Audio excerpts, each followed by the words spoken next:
Bismillahirrahmanirrahim. Wafatu amihi utawi iku menjelaskan tentang wafate pamane Kanjeng Nabi. Jadi sesudah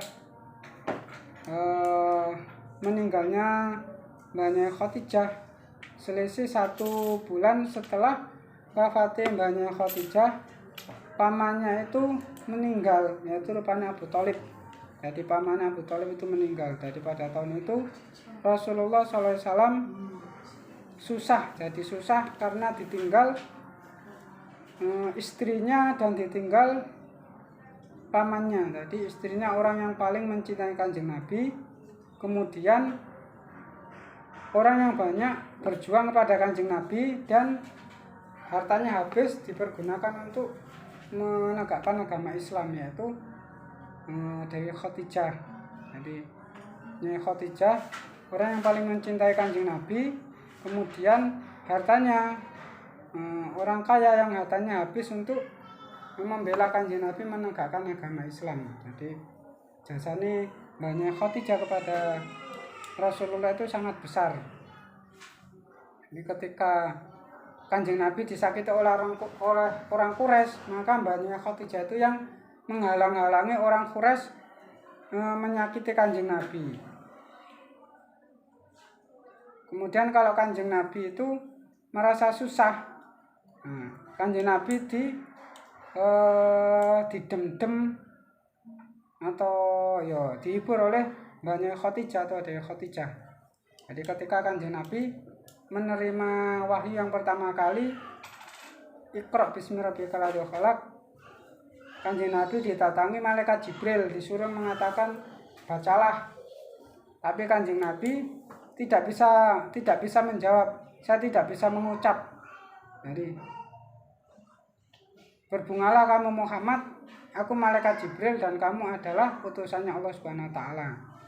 Itu ketika malaikat Jibril mendatangi Kanjeng Nabi di Gua Hira. Kemudian bacalah. Jadi malaikat Jibril mengatakan bacalah. Kanjeng Nabi mengatakan saya tidak bisa membaca. Nah, setelah itu malaikat Jibril mendekap Kanjeng Nabi dan mengatakan bacalah. 1 kali sampai 2 kali sampai 3 kali Kanjeng Nabi tidak bisa menjawab. Kemudian malaikat Jibril mengatakan Iqra bismi rabbikal ladzi khalaq, khalaqal insana min 'alaq, Iqra wa rabbukal akramul ladzi 'allamal insana ma lam ya'lam. Setelah itu setelah mengatakan seperti itu, kemudian Kanjeng Nabi langsung pulang. Jadi langsung agi-agi mulih. Jadi gemeter, kemudian menemui Dewi Khadijah, yaitu mengatakan kumulona aku khawatir karo awakku. Seperti itu. Jadi ketika baru pertama kali menerima wahyu, aku khawatir karo awakku. Kemudian Dewi Khadijah atau garwane Kanjeng Nabi mengatakan jenengan mboten usah khawatir karena Allah Subhanahu wa taala mboten badhe nyoba ula dumateng panjenengan. Itu direda atau didem-dem oleh Dewi Khadijah. Akhirnya Kanjeng Nabi itu merasa tentram atau hatinya itu merasa tenang.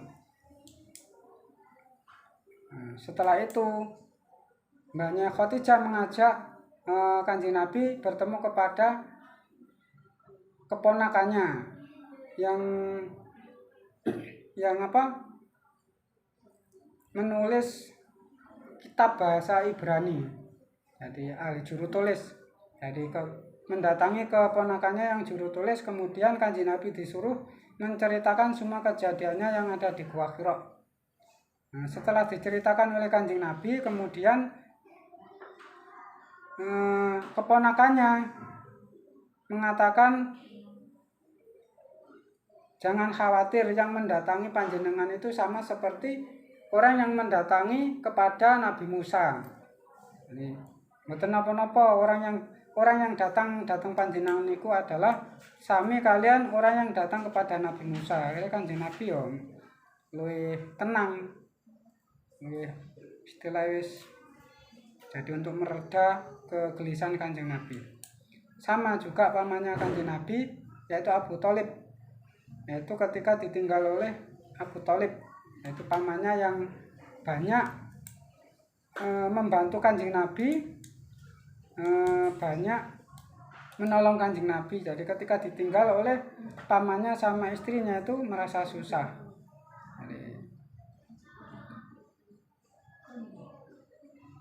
Kemudian masa mazalika, pada tahun itu, dinamakan tahun susah, tahun kepiluan. Dinamakan tahun kepiluan, tahun susah. Jadi ketika ditinggal istrinya sama pamannya, Kanjeng Nabi itu gelisah, susah, tidak ada yang menghibur. Padahal orang yang paling mencintai Kanjeng Nabi adalah Dewi Khadijah. Li'anahu faqata fihi zaujahu wa amuhu, yaitu teman-teman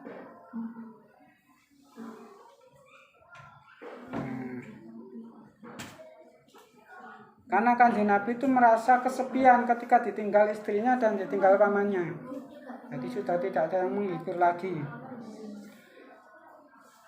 Makanya ketika Kanjeng Nabi ditinggal oleh istrinya dan pamannya itu merasa susah, atau tahun kepiluan, dinamakan tahun kepiluan, kebingungan bagi Kanjeng Nabi. Karena tidak ada seseorang yang bisa menghibur Kanjeng Nabi, dan orang yang paling mencintai Kanjeng Nabi itu dipanggil oleh Allah Subhanahu wa taala. Sehingga Kanjeng Nabi itu merasa sendirian, merasa tidak ada yang menemani. Wakana amuhu lan ana sapa amuhu,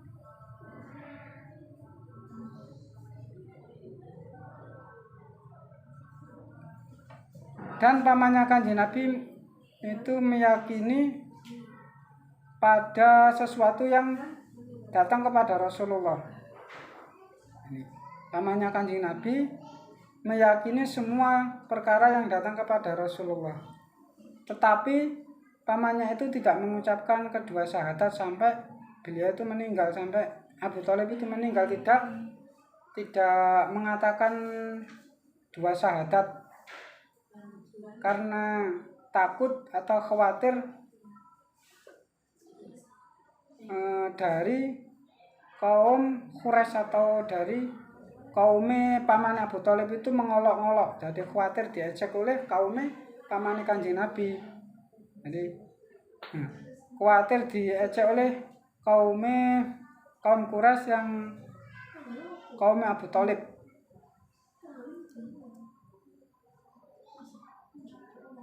Jadi pamannya Kanjeng Nabi mulai membenarkan apa yang disampaikan oleh Kanjeng Nabi, tapi pamannya tidak mengucapkan dua syahadat karena khawatir diolok-olok atau diejek oleh orang Quraisy. Tapi yakin dan percaya pada apa yang disampaikan oleh Kanjeng Nabi. Sama ketika pamannya Kanjeng Nabi disuruh orang Quraisy untuk mencegah Kanjeng Nabi supaya Kanjeng Nabi itu tidak menyebarkan agama Islam. Tapi Kanjeng Nabi tetap walaupun kondisinya kayak apa, aku tetap menyebarkan agama Islam. Jadi kemudian Kanjeng Nabi atau pamannya itu mengatakan kepada Kanjeng Nabi, "Wes sakarepmu Muhammad, pergilah kamu dan berbicaralah semau kamu, dan saya tidak akan menyerahkan kamu kepada orang Quraisy." Jadi walaupun pamannya Kanjeng Nabi tidak mengucapkan dua syahadat, tapi membela Kanjeng Nabi mati-matian. Jadi orang yang paling banyak atau jasanya paling besar menolong Kanjeng Nabi dan meyakini apa yang disampaikan oleh Kanjeng Nabi.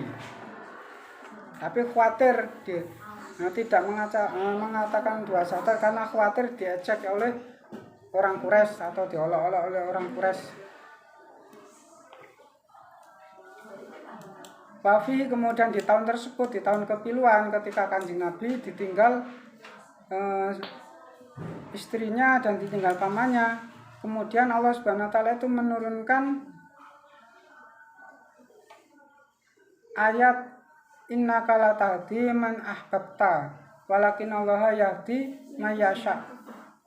Kemudian Allah Subhanahu wa taala menurunkan ayat tersebut, sesungguhnya kamu tidak bisa memberi petunjuk kepada orang yang kamu cintai, akan tetapi sesungguhnya saya adalah bisa memberi petunjuk atau memberi hidayah kepada orang yang saya kehendaki. Jadi itu adalah apa yang disampaikan Allah Subhanahu wa taala atau yang diturunkan oleh Allah Subhanahu wa taala. Bahwa kamu adalah orang yang tidak bisa menunjukkan kepada orang yang kamu cintai.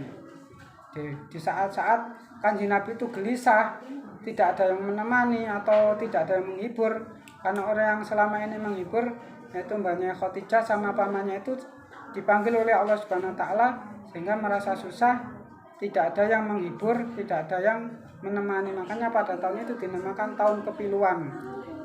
Pada waktu kenabian ada tahun kepiluan, yaitu tahun ketika orang-orang yang mencintai Kanjeng Nabi itu dipanggil oleh Allah Subhanahu wa taala. Jadi Kanjeng Nabi merasa sendirian, tidak ada yang menemani. Kemudian Allah Subhanahu wa taala mengatakan walakin Allah yahdi mayasya. Sesungguhnya saya adalah bisa memberi atau memberi petunjuk kepada orang yang aku kehendaki. Walakin Allah yahdi mayasya. Panasalu mongko Kanjeng Nabi meminta wa nasallallahu ayu khafifa amahu ma bagiati aqaribihi sallallahu alaihi wasallam. Kemudian Kanjeng Nabi meminta kepada Allah Subhanahu wa taala supaya bisa meringankan pamannya dan beserta dengan orang-orang yang mengikuti Kanjeng Nabi atau kerabat-kerabatnya Kanjeng Nabi itu didoakan supaya dimudahkan segala urusannya. Jadi kerabatnya Kanjeng Nabi, kemudian pamannya Kanjeng Nabi didoakan Kanjeng Nabi supaya Allah Subhanahu wa taala itu meringankan semua beban orang-orang sekitarnya.